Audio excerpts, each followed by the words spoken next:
talked a little bit about Sabbath earlier, and I want to kind of pivot now to a moment that's going to be happening in our 2024 calendar, and something that we've been planning as a leadership team, and something that I've been working with our church council now for a few years, and working with our Foursquare denomination about, and that is this summer, I'm going to be taking a pastoral sabbatical for a period of time. It's going to be a planned time, a 12-week period of intentional renewal for me as the pastor of the church. It'll be from the end of June to the end of September. And why am I telling you this now? One is so that you're not caught off guard. Two, that you know that it is planned and intentional. It is a good thing. This is something being encouraged by our denomination. We're a part of the Foursquare denomination. They're encouraging senior pastors every 7 to 10 years, right in that ballpark of time, to say, Pastor, it's good to do this, to take that intentional planned time away from the operation of the church so that you can be renewed spiritually, emotionally, physically, right? And get that time to do that. So we've been talking about it as a council for a handful of years now, preparing for it. And for various circumstances, we've just kept pushing it off. And now I'm entering year 10, and it does feel like, yes, this is the year to do it. This is the opportunity. So I want to take a moment and just give you some values of the sabbatical, purposes, practical sides of it, and the benefits of it. Because when I talk about a pastoral sabbatical, there needs to be an understanding that for some of you, you've seen pastors go on sabbatical. It's a good thing. They come back. They're excited to minister. It's a great opportunity for them to get recharged, come back raring to go, right? And for others, you've had pastors go on sabbatical, and they've come back, or maybe they never came back, or it was a bad thing, and it hurt the church in some ways. And so you have a sour taste in your mouth about this idea. And for others, you've never even heard the term sabbatical, and so this feels foreign and unknown. So I want to explain it and talk about it. And for sure, I see the irony in it, because what's our word for the year? Everybody, together.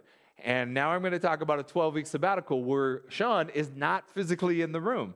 And that's also why I was so impacted by that observation about the Apostle Paul back in that Philippians text. He wasn't there physically, but what happened? He still contended for the togetherness of the church. And so this is going to be a practical and very impactful time for me as the leader of the church, but it doesn't mean that togetherness stops, right? I'm going to be pursuing the togetherness with God and with my family and by myself in a lot of ways, and that's going to be really good for me. And at the same time, our church is contending to be together in a lot of the ministry that's happening here, and it's going to be really, really good. So let me speak to the values of the sabbatical. One is that there is a biblical value to this, the idea of rest.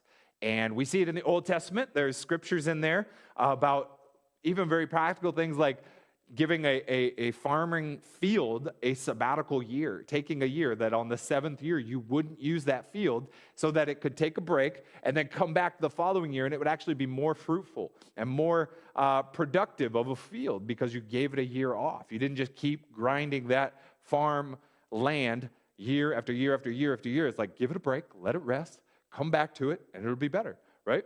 Well, symbolically, that can be applied in this situation, is that instead of grinding year after year after year, give somebody like a pastor a break for a season, a short season, and they'll come back refreshed and ready to go. And there's a value side of it too. We see Jesus get away and take breaks. He gets away to recharge. He goes to be quiet by himself and in solitude in the presence of God the Father, right? And it's a good thing. It's a valuable thing. And I get it. I totally understand too. This is not a practice that is in every industry. This is not a rhythm of every industry, right? This isn't a common practice in every line of work. And I understand that. And I think we would all agree. We wish that it was, because we could see the value and how it could help people avoid burnout. But it's understanding too, as our Foursquare leaders are encouraging pastors to do this, it is out of an intent and a goal with the value of saying, don't burn out leading and serving the church. And in pastoral ministry, maybe you've seen it in your experiences at church, is that pastors get tired. Pastors expel a lot of bandwidth personally and relationally and physically and emotionally and spiritually, and they get burned out. And we see leaders grinded down to a nub. And the church is not about destroying leaders. The church should be about equipping leaders and sending leaders and multiplying leaders, right? That's the ministry of the church. And that's the value that we're speaking to here. Why take a sabbatical? So that it actually brings health, not destruction. The other side of this too is that I think a value is that the church should not be run and dependent upon a single individual or a single personality. And this will force our church to function and minister through the expression of many people, through the expression of teams and leaders and staff. And it's going to be beautiful. It's going to be awesome. It's going to be much more healthy than a church that revolves and is dependent upon one person. That's a value that I've had, and that's a value of taking this sabbatical break. The purpose of a sabbatical, this is planned, right? The purpose of it is to take a planned, intentional time for renewal. Let's be very clear, because I don't want people creating narratives and reading in between the lines on some of these things. A sabbatical for me this year is not a reactive measure. It is not in reaction to some symptom of burnout. I'm not being told to go on sabbatical. It is not, hey, Sean, we think you're pretty crispy. You need to go take a break, right? This is a planned and foreseen goal that we have built into our calendar. This is not a consequence for something negative either. This is not, oh, Sean's on timeout, we're going to send him away. This is not a consequence. There's nothing negative behind the scenes that's taken place, right? This is all about health and boundaries and balance and moderation. This is good. And this is also not a time to go explore other jobs. This is not what a sabbatical is about. I'm not going to come back and be like, hey, peace out, I'm out of here, right? That's not why we're planning this. This is not why we're talking about this. It's not about leaving the church. It's not about Sean's made a moral failure. And it's also not about Sean is burned out and exhausted. This is about creating balance, creating healthy rhythms. This is about renewal.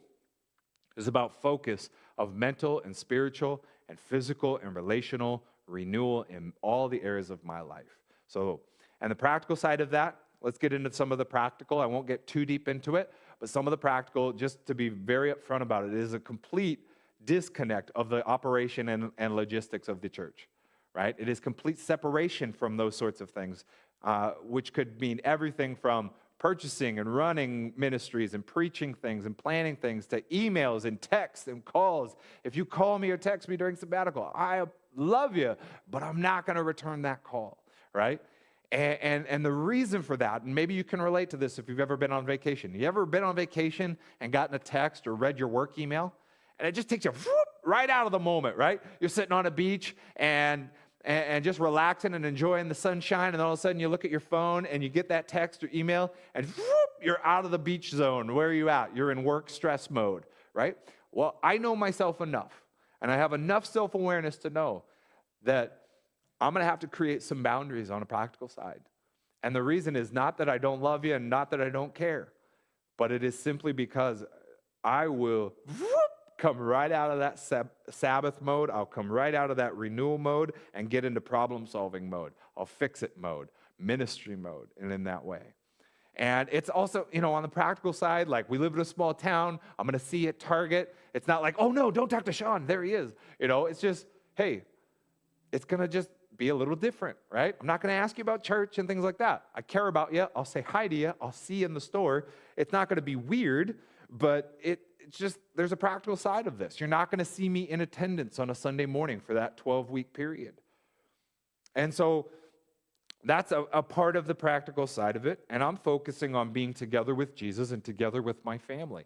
I'm going to practically do some things like getting away alone at some retreat centers and monasteries and getting away in prayer and turning my phone off for periods of time and just being able to go pray and be in silence and learn how to just be with Jesus in quiet solitude, right? As a way to just totally rattle my cage and disrupt my life in a way that I need to spiritually and emotionally. It's going to be so good, right? And so healthy and so practical. And I'm getting away with my family. We've got some trips planned. They're going to just fill my tank rather than drain me and all of this. But on a practical side here at the church, because some of you are wondering, like, how does the church run then, is we will be building teams. We will be identifying some guest speakers and some interim type of leaders in those types of ways. But we'll also build up team leaders here on ahead of time. We've got months coming here to plan this and implement this, but we're getting it ready and looking at building those teams up so that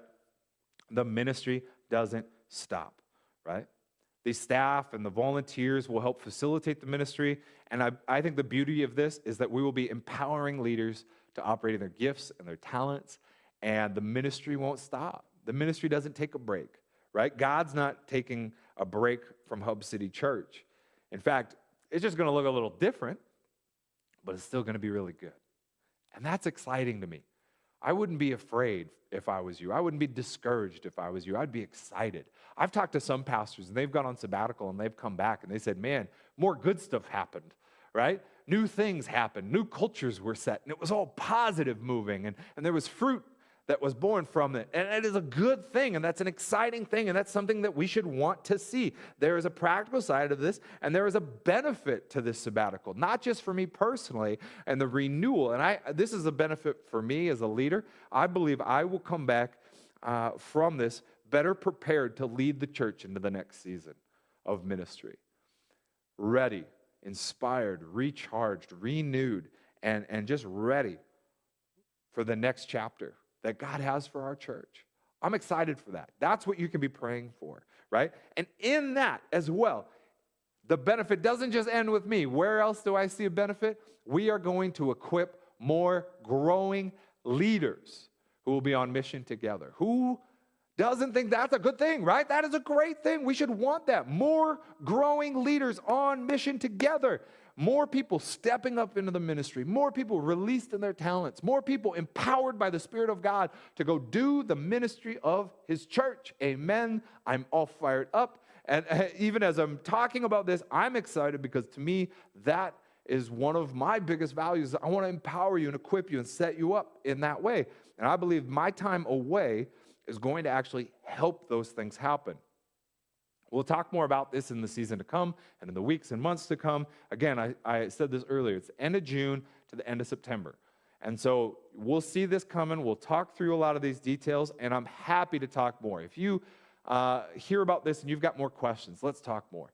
You need some clarification on things, or you're curious about things, or you want to be involved, right? We talked about this morning earlier, and I had some folks afterwards. Man, they started reaching out, and they're like, Sean, however I can help, I'm in. Sean, if you need help finding a place to stay, let me know. We've got a family cabin over here. We want to just support you and endorse this and let you be able to use these verses. I mean, it's just awesome. It's so exciting, and I'm so excited to be able to just model something healthy and good to the rest of our church.